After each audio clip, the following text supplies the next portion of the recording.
quite some time for two reasons. Number one, the topic and our speaker, Dr. Matthew Mintz. But number two, because this discussion today is produced in partnership with SmithLife Homecare, and they are a very important positive aging community champion that has been with us for many years.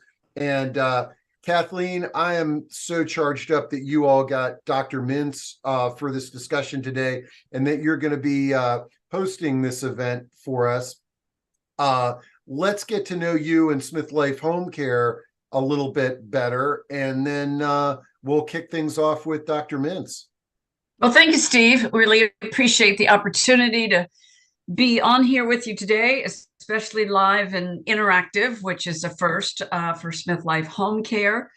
So SmithLife Homecare is a home care agency that's serving Montgomery County and Washington, D.C.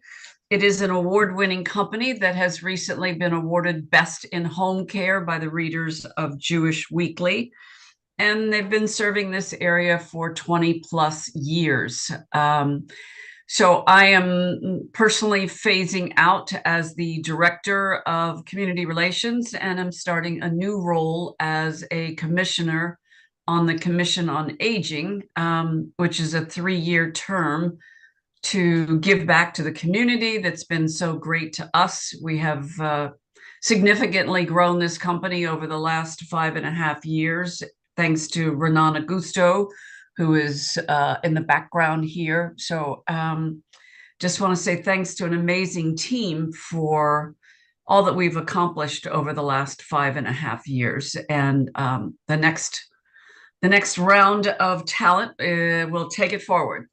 I love it. And congratulations on your graduation to another chapter. Another chapter, exactly. We don't like to use the word retirement on here, and everything that you all have accomplished. And I dropped the link to the SmithLife Homecare website in chat.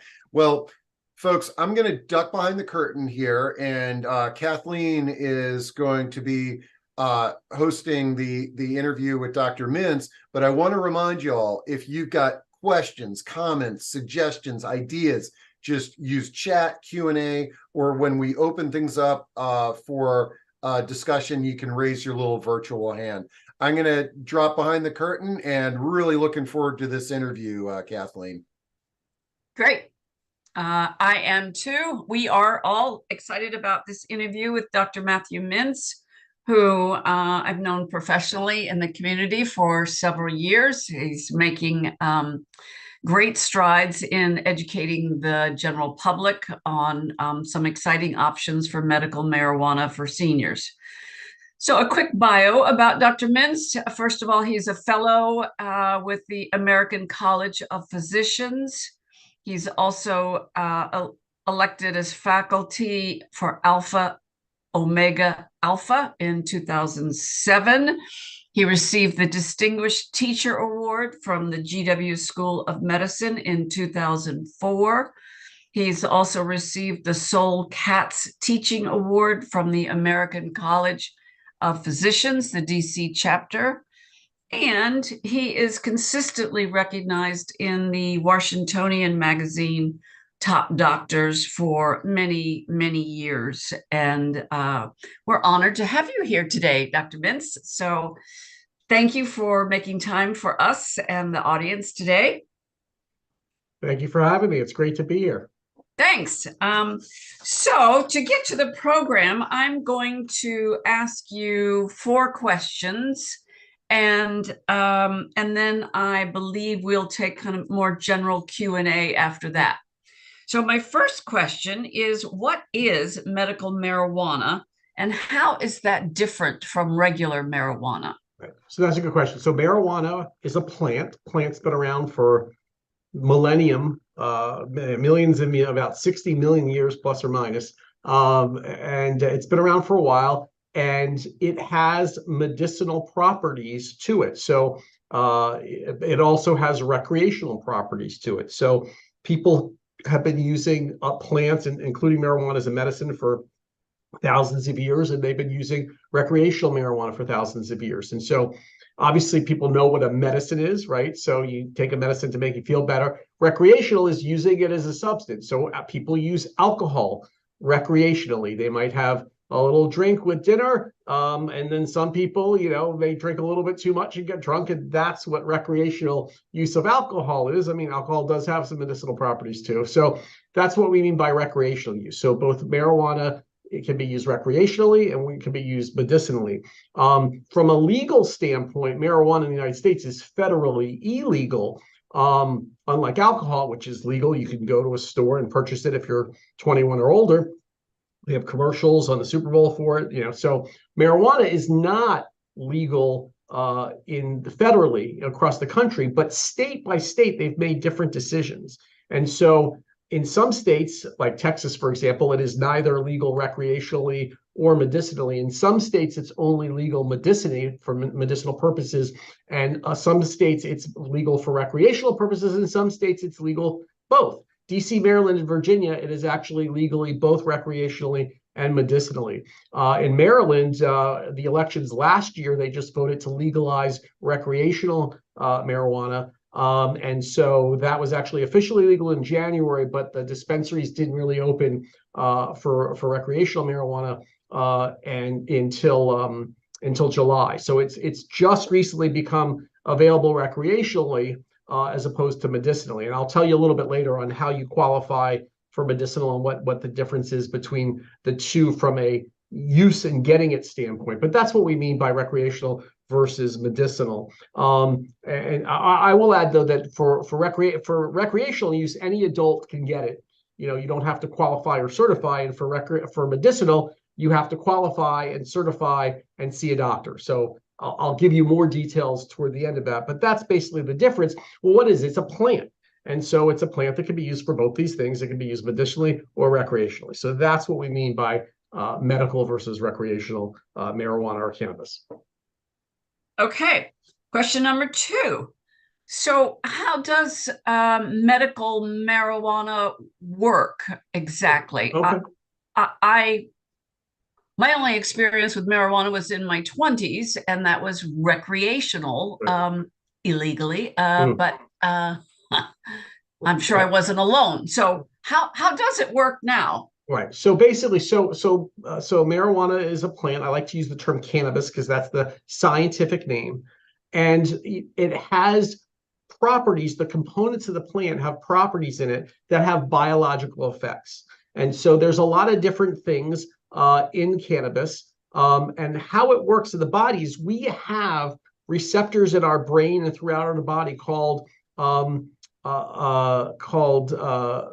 cannabinoid receptors. Our bodies make their own cannabinoids. So there are substances mostly made by the brain and the nerve tissue that regulate a bunch of functions. It regulates sleep, pain, appetite, things like that.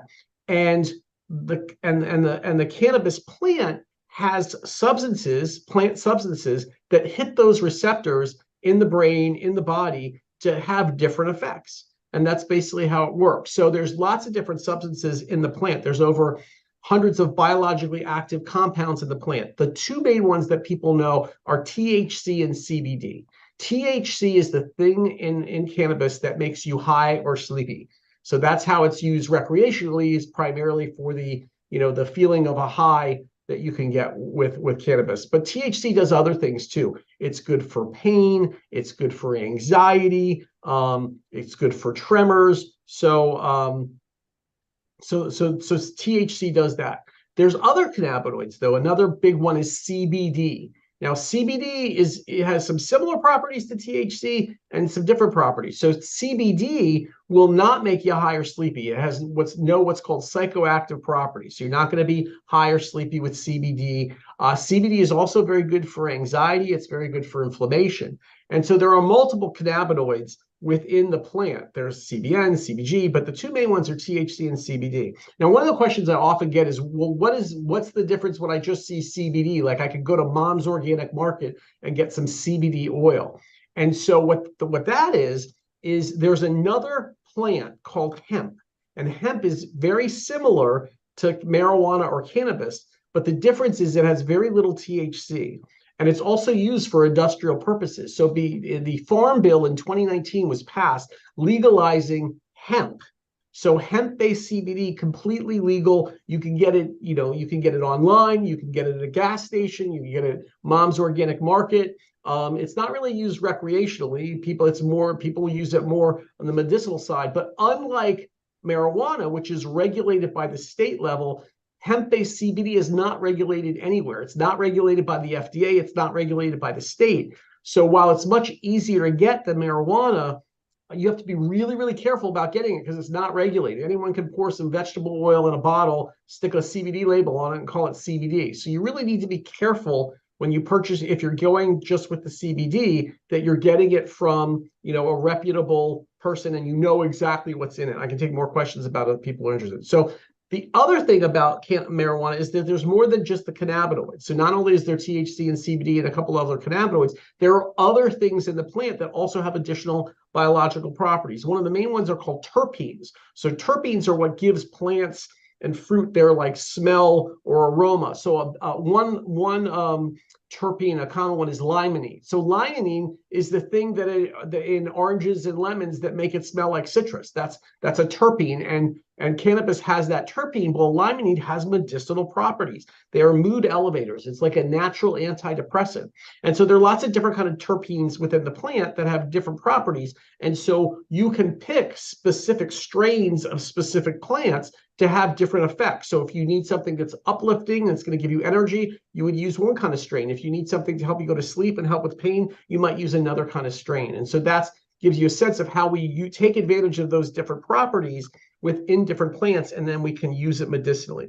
And it can be used for a variety of different things. It can be the three most common things I see patients with is pain, anxiety, and sleep. Those are the three most common things. And it can be very good for all of these things. And you would use it a little bit differently depending on the type of pain the patient has, whether they have problems falling asleep, let's say, or staying asleep, or both. And I would give patients recommendations specifically for how to use the cannabis in that way. But that's basically how it works. It's a plant that has biologically active components that mimic what our own body makes and has effects on the body. And the main ones are cannabinoids. There's CBD and THC, and there's all these other components, including terpenes, and the combination of all of those things sort of give the plant their medicinal properties.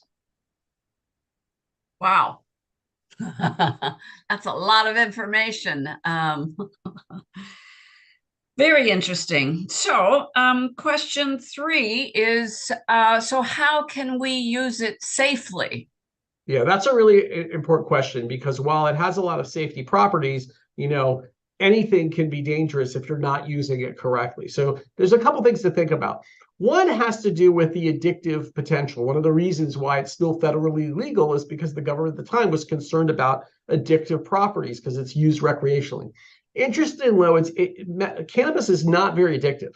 It is about as addictive as caffeine. So much less addictive than nicotine, much less addictive than alcohol, certainly way less addictive than narcotics. So that's an important thing. The other thing is that the lethal dose is astronomically high, and what I mean by that is that it can't kill you.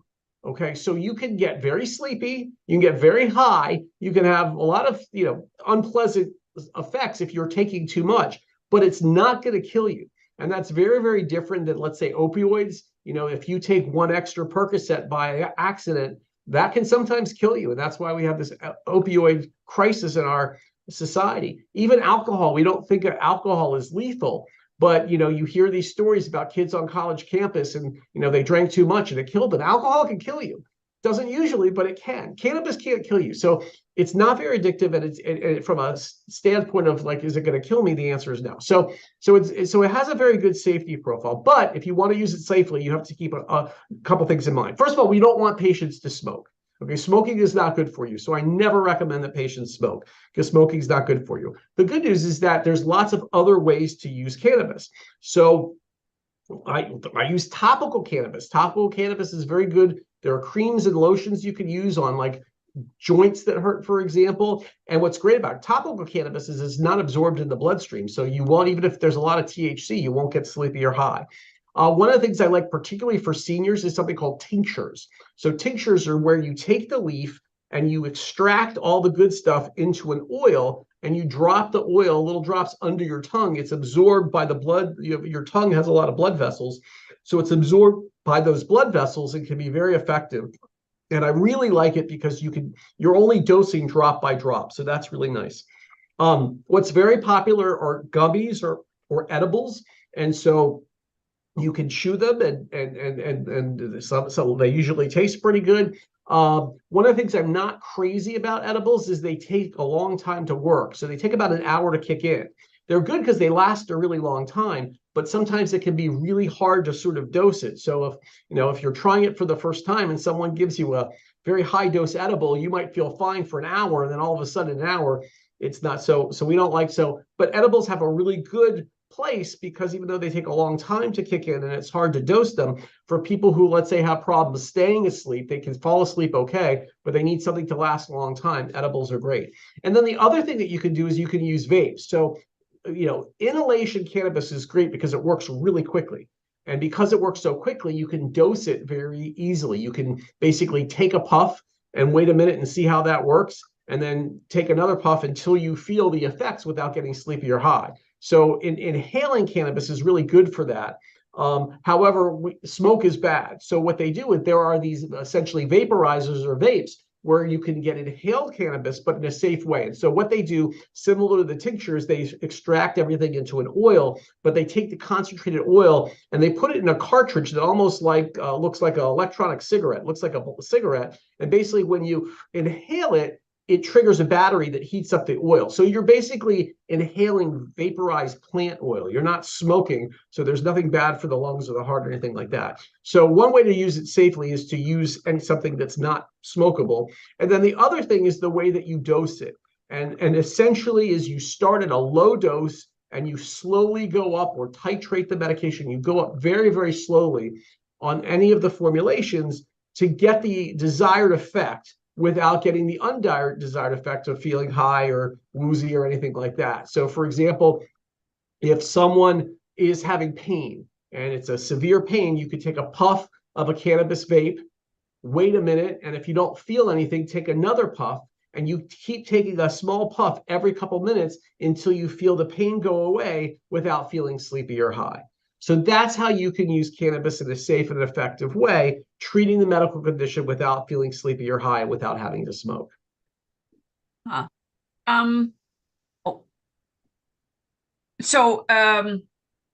Would that mean, I'm going to ask you question number 4, right? But a little quick side question. Just so would that mean not driving as a That's a really good question. That's a really good question. So all right. So from a legal standpoint, it is illegal to drive with any cannabis, whether it's legal recreationally, legal medicinally. It is illegal to drive, just like it's illegal to drive with alcohol. You can't be sipping on a beer and drive down the street with alcohol, right? So it is technically illegal to do that. But the reality is it has to do more with impairment. So using alcohol as an example, if maybe I don't have alcohol in the car, if I go to dinner and I have a couple sips of wine, can I drive?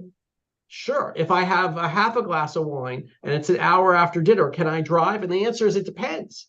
If it's me, if I have a half a glass of wine and a big meal, then it's digested, I should be fine. But my mom, who's 79 and very, very petite woman, half a glass of wine is all she needs for the evening. So it depends. So it's about impairment. It's about how the cannabis affects you. So if you're not feeling sleepy and you're not feeling high, then you should be able to drive without impairment. So you just have to be careful. So again, from a legal standpoint, no, no one can legally drive with cannabis. But for someone who has lots of medical conditions and needs to use the cannabis throughout the day, but is worried that they can't do what they need to do, you just may have to adjust the dose. You may have to use lower amounts that help with your pain. We'll just say pain, help with the pain a little bit, but not so much that you feel impaired or sleepy or high so that you can't safely drive. And again, and as another parallel, narcotics are prescription drugs. Okay, for narcotics are prescription drugs. There's no legal restriction on driving with narcotics. People drive on narcotics all the time. And again, it depends. If someone who doesn't use narcotics regularly, which is hopefully most of us, you probably should not take a Percocet and drive down the street. But for some people with chronic pain who are taking very high dose narcotics and they're used to it, if they take a half a Percocet, they may be okay. And Benadryl's over the counter. People use it for sleep. It makes you very sleepy. There are people who take Benadryl at night to go to sleep. They're still groggy in the morning. They probably shouldn't be driving.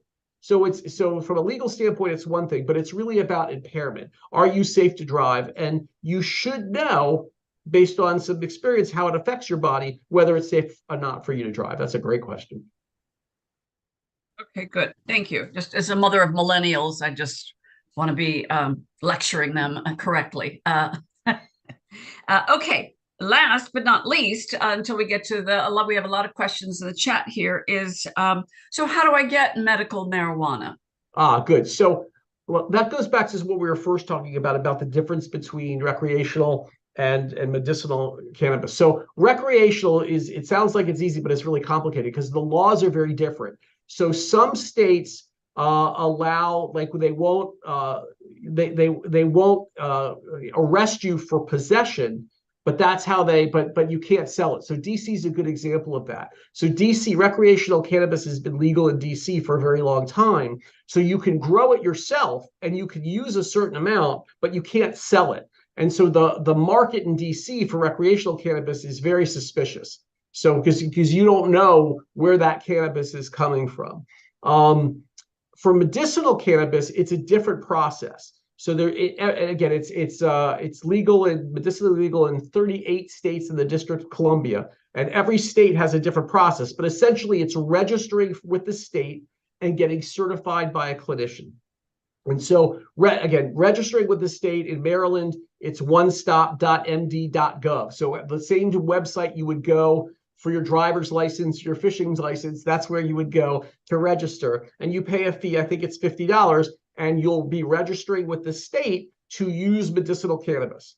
Once you do that, then you have to see a certifying provider. They're not all you can be in the state of Maryland, you can be a doctor, you can be a podiatrist, you can be a dentist, you can be a nurse practitioner, and certain doctors, not every doctor, because the doctor has to be registered with the state. So your primary care physician may recommend or have you consider medical cannabis, but if they're not registered with the state to certify patients, they can't do that. So once you get registered with the state, you get certified by a certifying physician, and that allows you to go into the dispensary to get medical cannabis. Now, one of the issues is that all that is a piece of paper that allows you to do that. Most of the certifying providers locally, with rare exception, all they do is they give you the piece of paper. They don't tell you exactly where to go and what to take and how to take it and how does it interact with your medicine. They're not obligated to do that. They're just certifying you. So that's one thing that I do differently is I tell patients where to go, what to take, how to take it, how to adjust the dose, etc. Now, when you go to the dispensary, there are people there called bud tenders that can give you some guidance. And some of them are very knowledgeable, but it's important to note that the bud tenders have no medical training and they're not licensed at all. I mean, there's no regulation, So for example, if I have a patient, that I diagnose with diabetes, I wouldn't just send them to CVS pharmacy and ask the pharmacist what medicines. I would tell them I would write a prescription. At least the pharmacist at CVS has a PhD in pharmacology, like they've gone to school to learn about this. There's no formalized sort of process for the folks at the dispensary. So I always recommend that patients who want to use this medicinally, especially seniors, see a certifying provider, number one, but two, make sure that provider can tell them exactly where to go and what to take and how to take them. Now, the other thing that's interesting about Maryland is while this will be changing, as I mentioned, recreational cannabis went sort of live in July. And currently, the place you can get recreational cannabis is the medical dispensaries. So now that's going to change. Starting in January, we'll probably see the first recreational dispensaries. But right now, there is no difference in Maryland between the medical and recreational dispensaries. They're all one and the same. The difference is if you're a medical patient, you have access to more products. you can take a higher dose. A higher dose is allowed for 30 days, and you don't have to pay taxes. But I like the way Maryland did the recreational market because the products are highly regulated in the medicinal market. You know exactly what's in it, what you're taking, what the terpenes are, whether there's any toxins or pesticides or anything like that. In DC, for example, you have no idea. So you have no idea whether the recreational cannabis is laced with something or has pesticides. You just don't know because it's not regulated. And we'll see how that changes over time. But right now, anyone who's over 18 can go into a medical dispensary and get similar to what a medical patient would get. They just have a little bit of differences. So basically, if you're interested in medical cannabis, you need to register with the state, DC, Maryland, Virginia. You have to see a certifying provider. I certify for DC and Maryland. I don't certify for Virginia because I don't have a Virginia license. And then with that information and with that paperwork, you then go to the dispensary and purchase the product. So that's basically how you can get it. Wow, this is fascinating. I didn't know all this information, so I'm very excited to learn it. One quick question before we go to the audience. So assuming this is medical marijuana, does insurance take care of any of it or no? All private pay? It's all private pay, just like insurance doesn't cover supplements, vitamin D, and the stuff that you get, over the counter at CVS. They don't pay for your ibuprofen.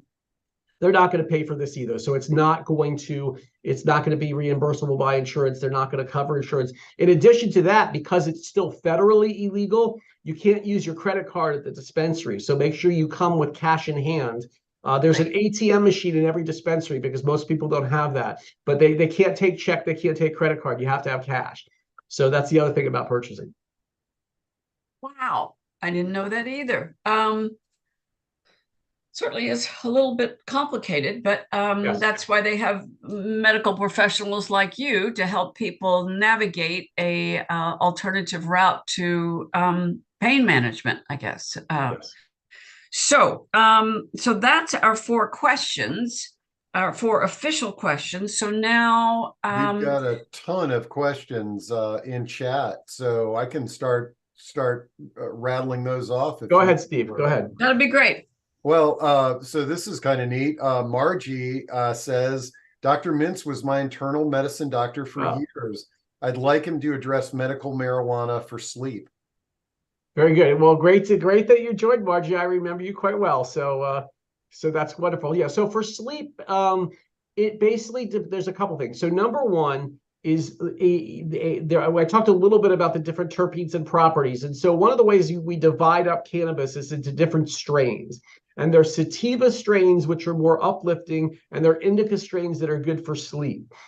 There are also hybrid strains and mixes. So for sleep, I would recommend an indica strain.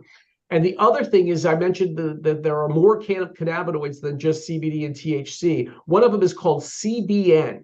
And so CBN stands for cannabinol, and that's a really good sort of sleep cannabinoid. And so I like to use cannabis indica strains that have a little bit of CBN.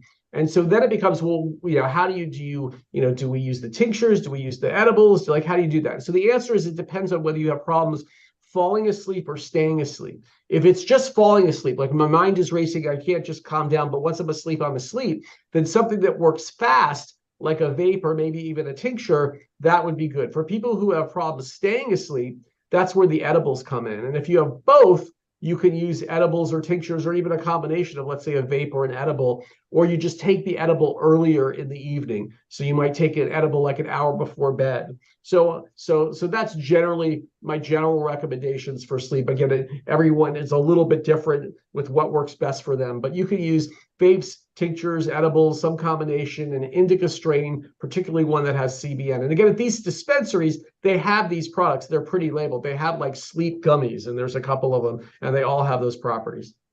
Great. And another question about was, I thought that vaping did have possible negative effects on the respiratory system. Good question. Yes, good question. So there's a lot of press on the problems associated with vitamin E while vaping. Good. So I'm glad you brought it. That's very knowledgeable participant. Right. So vape, the nicotine vapes are legally available at like Walgreens and some of that, and they're mostly nicotine. And I'm not a big fan of nicotine. It's not the best thing for you. It can raise your blood pressure, raise your heart rate. But the problems with even the legal nicotine vapes are some of the additives that are put in, some of the chemicals and the flavorings that have caused some respiratory problems. But the real issue is from some of these, illegal vapes or vapes made in China and stuff like that has God knows what in them. What was interesting, a couple of years ago, one of these illegal vapes had vitamin E in it. And vitamin E is good for the body if ingested, but if inhaled, the lungs don't like vitamin E. Vitamin E is very toxic if inhaled. And so you had a lot of these young people using these illegal nicotine vapes end up in the hospital and ICU.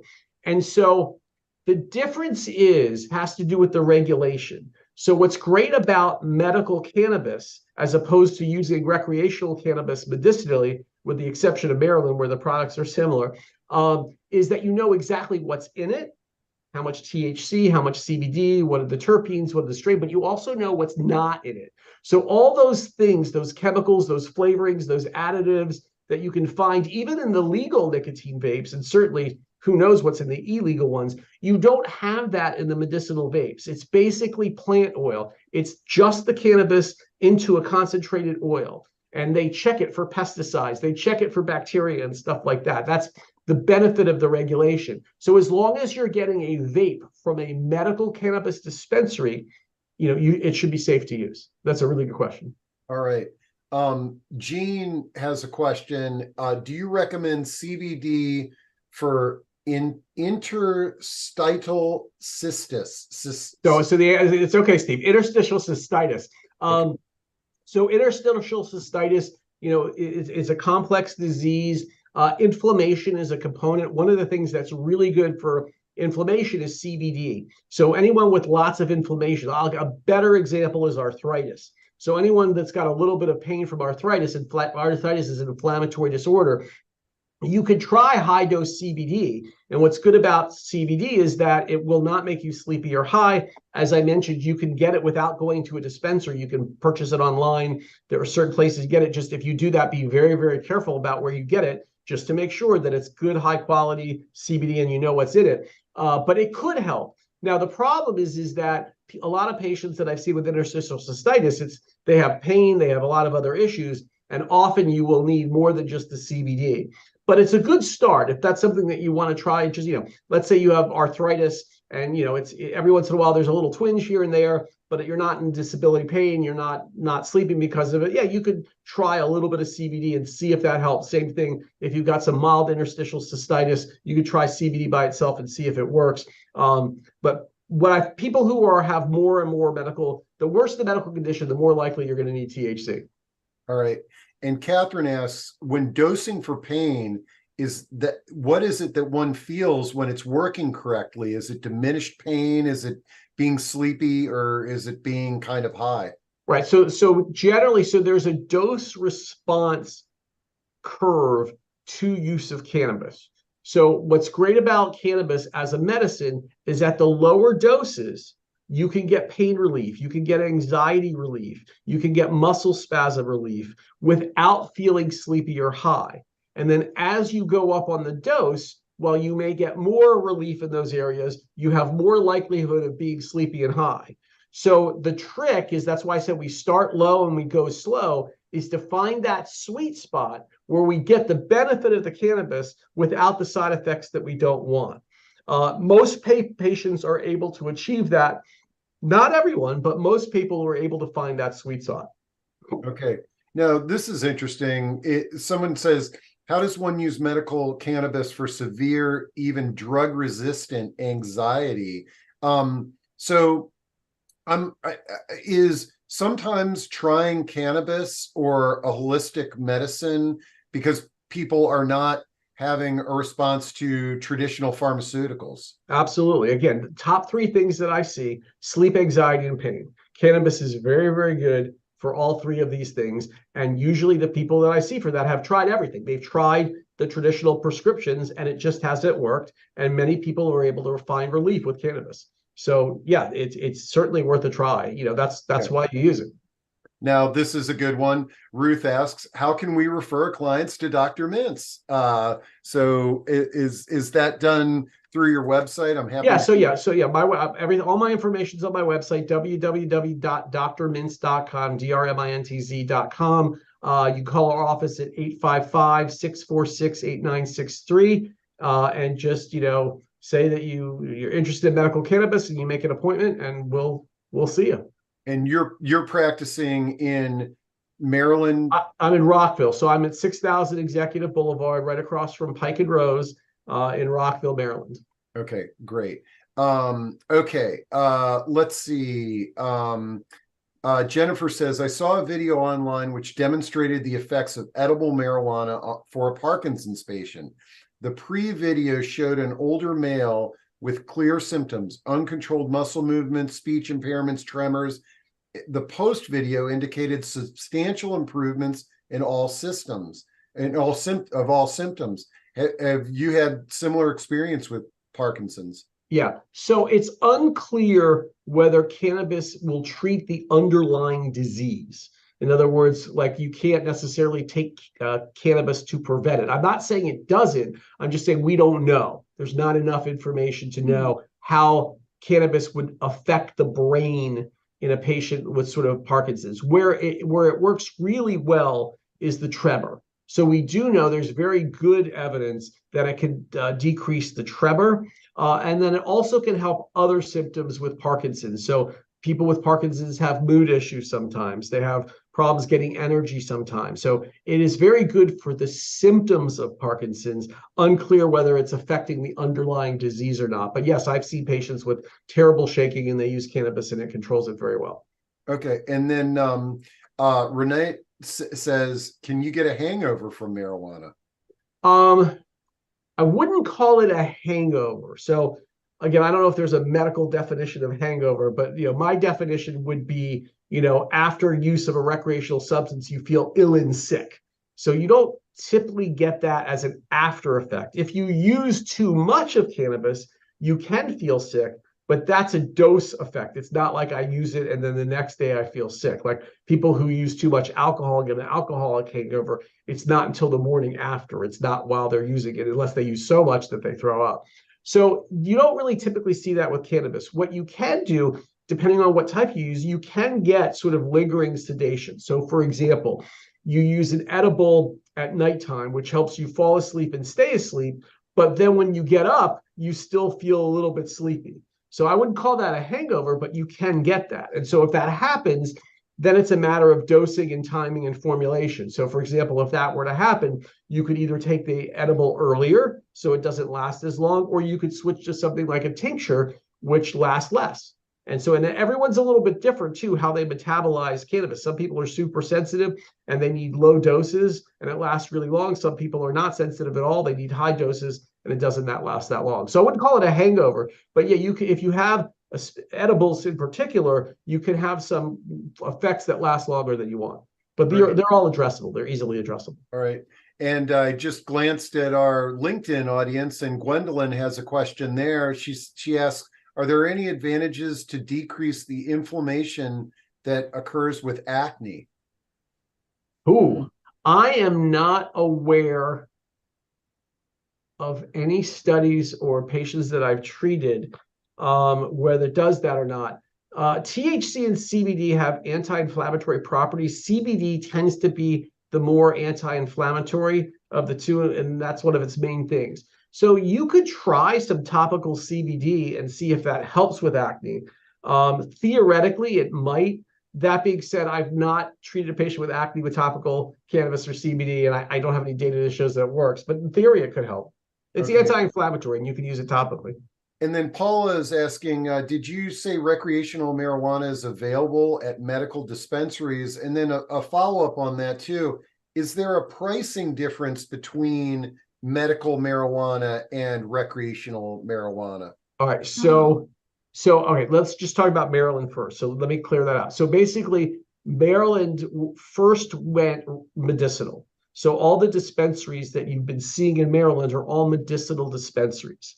In the election last year, the state voted to legalize medical cannabis, And so in January of this year, legislators got together and figured out how are we going to make this happen. And so what they decided, which I think was a wise decision, was that rather than create a new and separate market, just open up the current market to non-medical patients. And so that's what they did. So all of the current dispensaries in the state of Maryland are medicinal dispensaries that are now allowing non-medicinal patients, recreational patients, to come in. So you can get similar products. The difference is that non-medical patients can't get all the products, they can't get as much, and they have to pay taxes. I believe starting in January of 2024, we will start to see recreationally only dispensaries. And how those products are regulated, I don't know if that's out yet. I haven't seen it. One of the things I like about the medical products is they're tightly regulated. What I mean by that is that the product is grown on a farm, and inspectors go to the farm and make sure they're growing it right.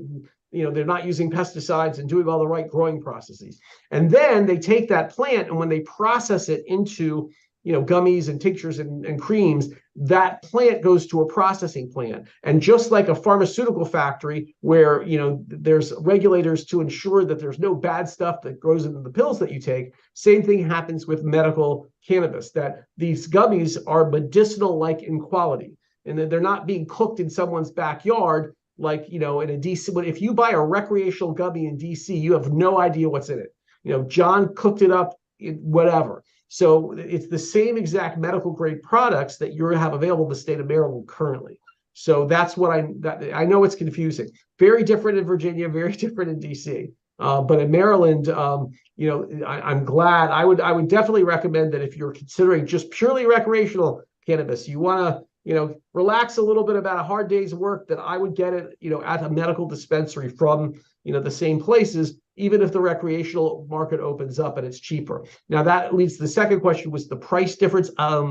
It really depends on the market. Right now, there's no difference in pricing, I believe, for medical patients. Medical patients may get a slight discount in addition to the taxing. I believe that's true. I believe seniors get a discount at most dispensaries as well. Veterans get a discount at many dispensaries. So there are some discounts, but price dollar for dollar, at least in Maryland, it's not different.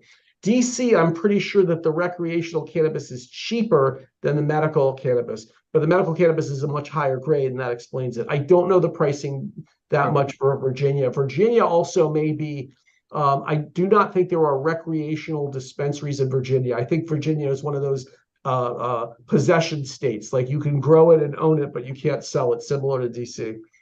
Okay. Now this is a good one. What about anxiety? Doesn't marijuana make people paranoid? Is there anything that helps with the anxiety? Great question. So this goes back to dose response. So it is true that very high doses of cannabis can cause anxiety, but paradoxically, very low doses of cannabis decrease anxiety. So it's all about dosing. So a lot of patients will tell me, I only tried cannabis once in college, and I smoked it and I got so anxious I never wanted to try it again.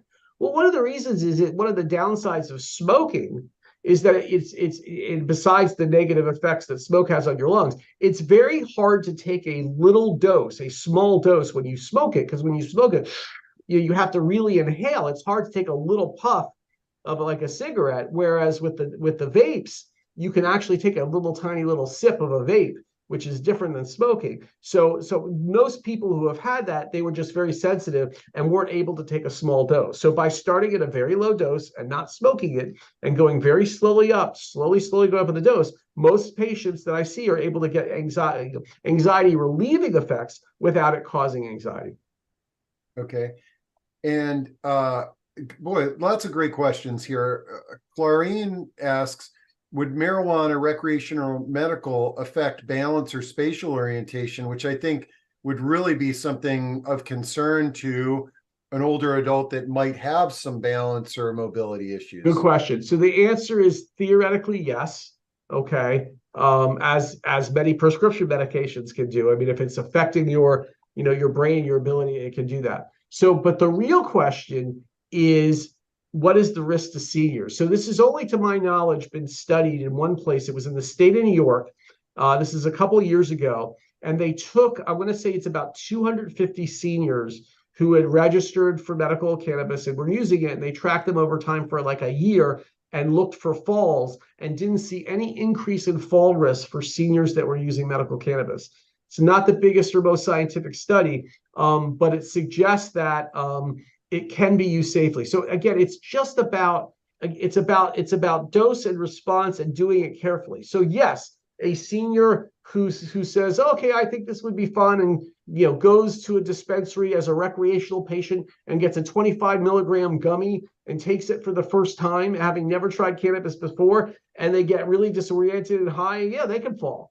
So the answer is yes, it can do that. But on the same token, if it's done correctly under supervision, ideally of a doctor, then I think you can do that. And that's true of any medicine that a senior takes. I would argue that cannabis for sleep is safer than Ambien for sleep, because Ambien, you don't even realize that you have this amnestic property. People are like sleepwalking on Ambien.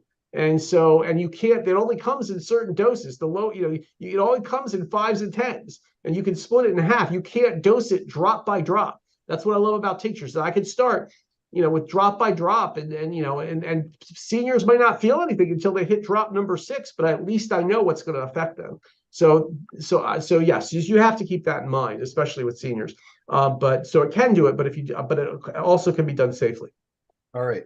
And Paula asks, how does cannabis affect your heart rate? THC can raise it a little bit. Okay. Some people are more sensitive to it. That being said, it doesn't, to my knowledge, increase risk for like heart attacks or strokes or anything like that. So it can raise the heart rate a little bit, but it shouldn't affect maybe the blood pressure a tiny bit. But like if you have heart disease, like that's not a reason to not use it. It's a reason to use it maybe a little bit more carefully than, again, going to the dispensary and taking a 25 milligram gummy for the first time. But if you're using medicinally, again, starting low, going slow under the supervision of a doctor, I think even heart patients should be able to easily take it. And I've given it to lots of patients who are on blood pressure medicines and at risk for stroke and things like that. Okay. And Barbara's wondering how it interacts with blood thinners like Eliquis. Good question. Okay. So basically the way our drugs are metabolized in our body or through the liver. And there are certain enzymes in the liver that help with that. And many medications, when you hear a drug interacts with medications, it means it either speeds up or slows down those enzymes. So that's why, for example, you can't take your Lipitor with your grapefruit juice, because grapefruit juice, I can't remember which one, increases the metabolism, so the Lipitor is not going to work. So both THC and CBD can affect some of those enzymes. However, the effect generally is pretty minimal. So you really don't need to adjust the dose for most medications. And so while there are some interactions, I've not really adjusted any doses for any patients in a meaningful way. Now, blood thinners are a different story, especially Coumadin. So Coumadin is so sensitive that you really have to be careful, and you have to monitor the Coumadin level. The newer medicines, like I forgot which one she said, Xarelto or Eliquis or whatever, they are not as variable. So you should be able to take it with that. But again, anytime you're on medications and using other things, you should talk to your doctor. But it should be safe with use with the newer blood thinners.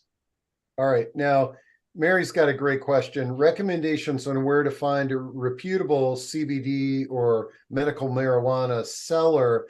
And, I think one of the differences as I'm listening to you talk is that when we go to the pharmacist with our prescription, it's very defined. I'm going to get this prescription.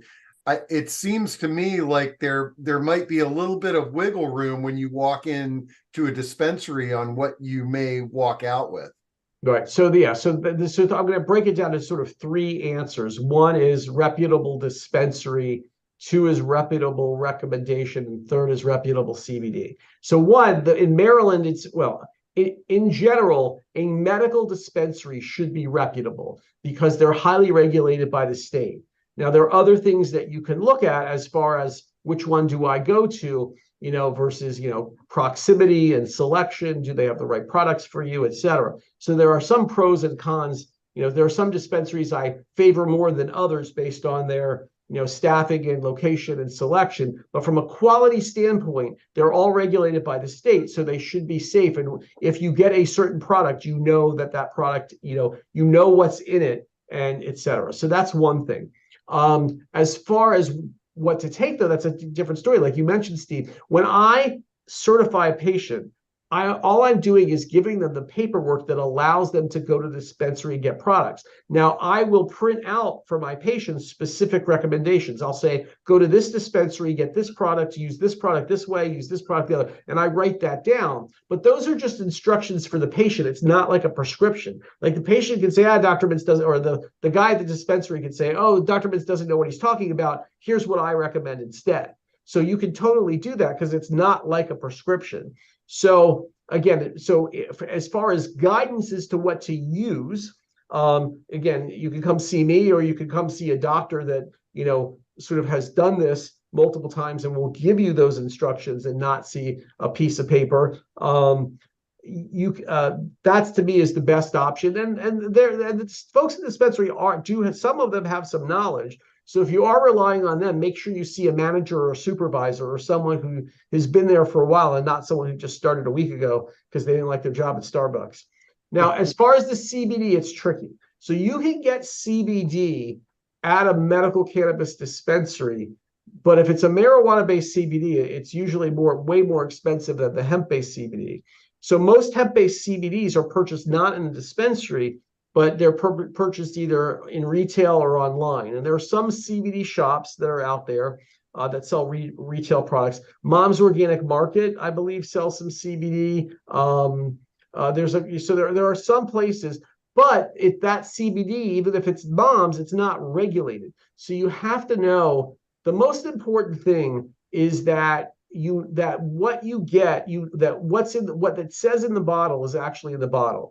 And so the way you do that is you need to make sure it comes from, because there's no like USPC symbol for cannabis. That's what the vitamins have. There are certain certified vitamins. So if you go to a CVS and you get a vitamin and it says it's USPC certified, it means that if it says 500 milligrams of vitamin C, it's 500 milligrams of vitamin C. And if it's not on the label, it's not in there. And so we don't have the same thing for CBD. So the way you can do that is to get them from companies that have independent third-party verification, meaning that, and it will say this on the website, and usually there's a QR code or a link on the website where you can see the report. So it's a third party, not owned by the CBD company, that does an independent analysis of their CBD and says that this is how many milligrams of CBD, this is how much THC, there's no pesticides, there's no chemicals, there's no fungi, etc. So you need to make sure that the product that you're getting has third-party verification, independent third-party verification. All right.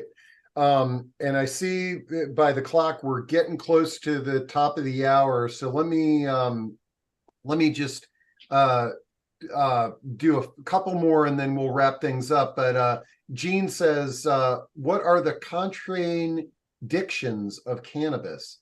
Contraindications. I think he means contraindications. And so contraindications. Okay. Yep. I got it. I mispronounced it. Right. So really there aren't too many contraindications. I don't think there's anyone, who I wouldn't prescribe cannabis for, would. Certainly if you have a major problem with substance abuse, that would be, and I suspected that you might, abuse cannabis, even though I said it's low in addiction, it doesn't mean it's not addictive. So that would be one thing. Someone who's, on cocaine and on heroin and, alcoholic, they probably would be the best person for cannabis. The people who, other than that, there's really no, to my knowledge, specific contraindication where you absolutely can't use it. There are medical conditions and medications, being a senior as well, where you're going to, or even being young, where you're going to be using it very carefully, but that wouldn't be a contraindication. So there's not anyone who I said, absolutely, you can never use cannabis because it's too dangerous. There's no real contraindications except for substance abuse. Okay. And then let's make it on the last one here is Susan asks, there seems to be a lot of trial and error in figuring out the dosage for the edibles, the vapes, or the tinctures. Does consumption of food obviously alcohol can impact everything. Does that play into how you're gonna react to this? Alcohol and other substances, certainly. So, especially so for people, the one question about the person taking all these anxiety medicines. So if you're taking an anxiety medicine like Xanax, for example, what can make you sleepy, while it's not a contraindication to take cannabis, cannabis can make you sleepy too. So both those things together can have effects. So there are medications that can, increase the effects of cannabis. So you have to be careful about that. Food should only affect edibles, and it probably doesn't affect it that much. So food, on an empty stomach, not on an empty stomach, it should only matter for edibles, and it doesn't really matter that much. I love it. All right, I think we did it. We blasted through dozens of questions, and a really great overview, Kathleen. That was some amazing questions to get things started that you had. I'm delighted to be partnering with SmithLife Homecare on this discussion, and hopefully we can continue doing these. Thank you, Steve. We really appreciate it. Hopefully people will also consider calling SmithLife Homecare while they're trying to age safely in place at home at 301-816-5020. And Dr. Mintz's contact information, ours, everyone's, is in the chat box. So if you need more information, please feel free to go there. And thank you for the opportunity. Very interesting. Very interesting. I really appreciate the increased knowledge, and especially regarding Parkinson's. I find that fascinating. Thank you, Dr. Mintz. My pleasure. Thanks for having me. Great to see you all again. This was great, y'all. And if I don't see y'all before the holidays, have a great holiday.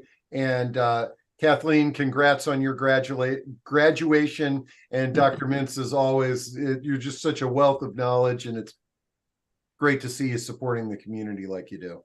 Thank you. Thank you all very much.